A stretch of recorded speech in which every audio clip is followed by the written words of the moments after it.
वो तुम्हें नहीं मिलेगा, गुंदूस नहीं मिलेगा। इस वक्त ना दुंदार साहब कबीले में है, ना जहरा और ना ही आईगुल। समझ नहीं आता वो लोग क्या चाहते हैं, लेकिन वो धूल की तरह हवा में गायब हो गए। आखिर तुम क्या चाहते हो दुंदार? लेकिन ये उसके लिए तबाही साबित होगी गुंदूस। उनको वापस तो यहाँ आना ही होगा। पुरसुकून रहे। जब वो आएंगे तो हमारा सामना करेंगे। जब उन्हें साल्तूक का पता चलेगा तो देखते हैं क्या कहेंगे।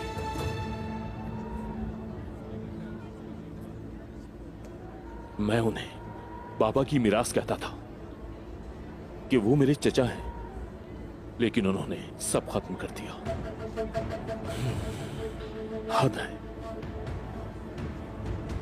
बहुत ही अफसोस की बात है।